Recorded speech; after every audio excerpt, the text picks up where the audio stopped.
monitoring service here at Travis Watkins Tax. And we came in a couple of days ago, and the IRS monitoring software that we have for all existing clients, it showed that we had, I think, 300 when we came in on Tuesday morning of this week that the IRS had filed in the past week. They hit everybody right after July 4th. And that number just kept going up and up and up. And we were contacting clients, letting them know what was coming down here with these notices. And a lot of them hadn't even received the paper notices yet in the mail from the IRS. So our system had detected those early. But let's just quickly break down what these types of notices are and what you can do about them, what you need to do about them next. First of all, the CP 90 letter. What that is a written notification that's required by the tax code for the IRS to send to a taxpayer that they're going to place a levy or seize property. They're going to involuntarily dip into your bank account, your wages. They could seize property, including the homestead. They are not bound by any state laws in that regard. What they're also telling you in so many words, this is straight off of the notice itself. It says, we haven't received full payment despite sending you several notices about your unpaid federal taxes. The IRS may seize, parenthesis, levy, your property. However, you can appeal the proposed seizure or levy of your assets by requesting a collection due process hearing. And then it lists the Internal Revenue Code section for these collection due process things. So what this is it's you owe the IRS some money. They have reached out to you several times by correspondence through the mail. Or they've sent a IRS revenue officer out in the past to try to collect this past due tax. The CP 90 tax levy notice tells you you have this right to a hearing. This is your only right to a hearing, this collection due process, and you better take advantage of it. You have 30 days in which to do that. And it's kind of a one and done kind of thing. If you lose the right to have a collection due process hearing, in other words, you waited past the 30 statutory days, you lose that right forever as it relates to stopping any collection activity from the IRS while the time runs before you have a hearing. And sometimes this can take months. Right now, the IRS is backlogged on collection due process hearings. We're looking at 3 and 4 months, sometimes more, before the IRS would have a hearing on a couple of issues. First of all, do you owe the tax? Second of all, if you owe the tax, that's undisputed. Then they will look at what collection alternatives do you have to filing further levies or seizures or things like that. So it's a very valuable hearing because it stops collection from happening while that hearing request is pending. You make the hearing request on an IRS form 12153. That's a request for collection due process or equivalent hearing. We'll talk about equivalent hearing in just a second. I'll just touch on that real quickly. What this 12153 request is, it is a appeal to the IRS Appeals Department to let them know that you are contesting either the underlying debt or you are seeking some type of collection alternative.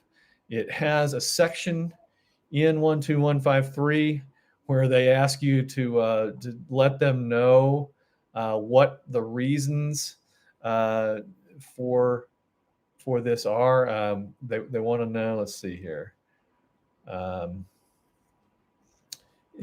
Section 8. They talk about collection alternatives. Do you want an installment agreement? Do you want an offer in compromise, or just straight up, I cannot pay the balance?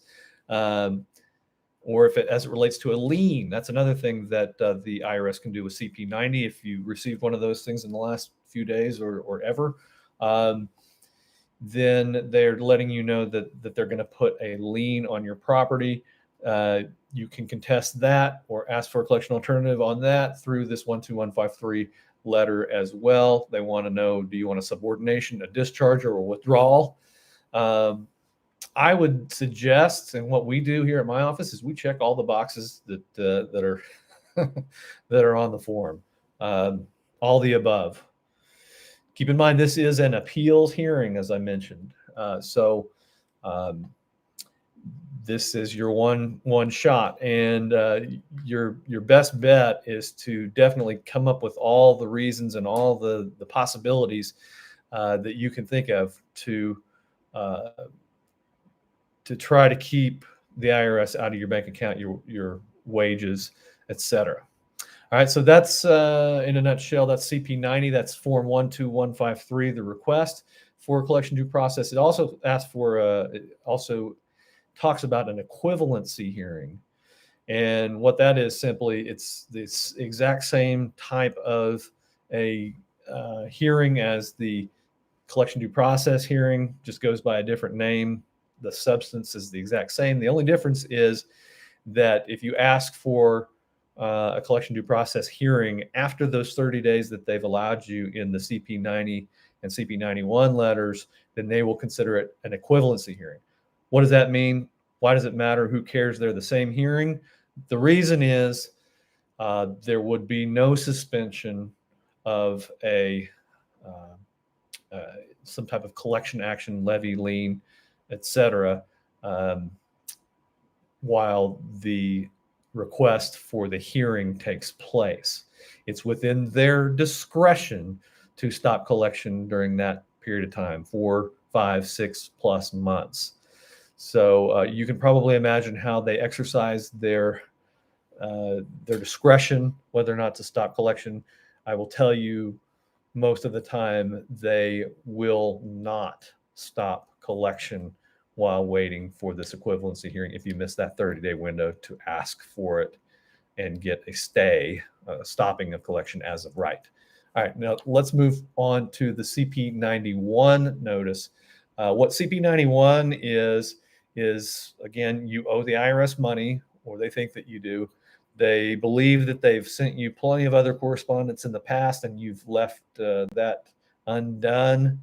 And let me just say, a lot of folks, you know, these notices kind of all look the same. You have probably received CP 501, CP 502, 03, 04, other collection letters that look very much the same as these, that don't carry this right to a hearing with them.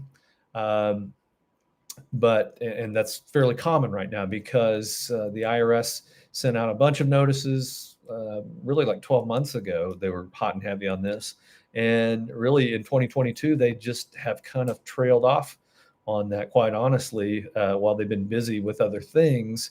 Now they're just punching these things out. Somebody hit a button and it's just gone like wildfire as far as getting CP 90 and 91 notices out. But anyway, 91 has to do with Social Security payments. They can levy, they can take involuntarily your Social Security up to 15%. So that's the difference between 90 and 91. 90 is just the general collection due process hearing, final notice of intent to levy. This one has to do the same thing, but has to do with your Social Security. The IRS website says what you need to do. You need to read the notice carefully, pay what you owe, request a payment plan if you can't pay the full amount you owe. Well, that's not the full the universe of things that you can ask for from the IRS. No big surprise. It does say you may want to learn how to request a payment plan. You might want to learn how to submit an offer in compromise. Oh, what? I mean, that's the first time they've talked about that, and it's a very powerful thing. Um, Fill out a Form 2848 power of attorney and declaration of representative to allow someone else to talk on your behalf. And that's often a very good plan of action because, again, we're dealing with appeals. You would be dealing with appeals. You make your request for something short of them taking your Social Security on that 12153 letter within 30 days, or you lose the hearing right forever. Okay. So, very similar notices, lots of them going out right now, and they are not to be ignored. The magic language in this, in both of these types of notices, because they do look very similar to other types of notices and threatening, scary letters from the IRS, is that right to a collection due process hearing. And who is the best person really to do a collection due process hearing for you? That is a local licensed tax professional.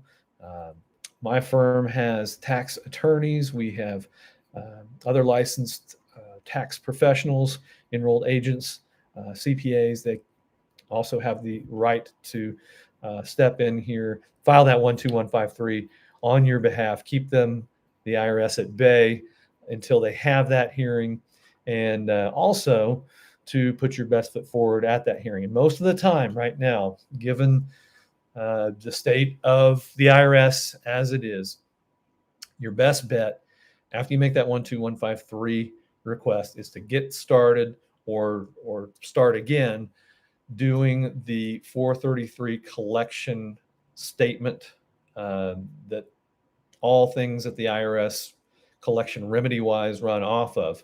433A for individuals, 433B for businesses. That is the backbone of every type of relief that really matters when you receive these types of notices. Get those things started. Get started talking with a professional about filing some type of collection alternative. Offer and compromise being the crown jewel of them all right now, because it's no secret we're hearing of high inflation, and there's murmurs of recessions, and maybe we're already in a recession and all those things.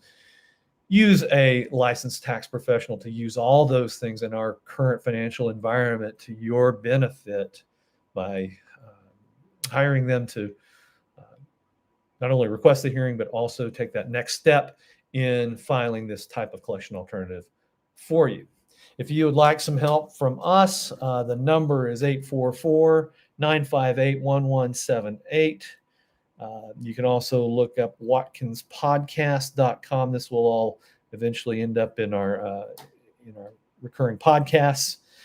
If you're interested at all in that thing that I talked about at the very beginning of this, which is having us have just a evergreen power of attorney on file for you, if you think that you might owe, or you've seen some irregularity, or you know that the IRS is coming, there is nothing that is more beneficial right now when it comes to IRS representation than taking advantage of our IRS monitoring program, which, as I mentioned before, it sweeps daily the IRS transcripts to see if any notices have been received or are going out, as the case may be. A lot of this very communication that I'm doing right now is beating to the punch a lot of our clients, especially that have not even received a paper notice yet. I want to get that word out there quickly so that you're not blindsided, and that you can take some action, and most importantly, that you don't miss that 30-day window to request collection rights to a hearing, and to enjoy that extra time without collection bearing down on you, without the levies, without the wage garnishments, and all those types of things. All right. If you're interested in that program, irsmonitoring.traviswatkins.com. Thanks for listening to this, and I'll keep you advised on more IRS notices and what they're up to, and trying to get you back into the filing and paying stream with the IRS and put your best foot forward if they're coming after you. All right.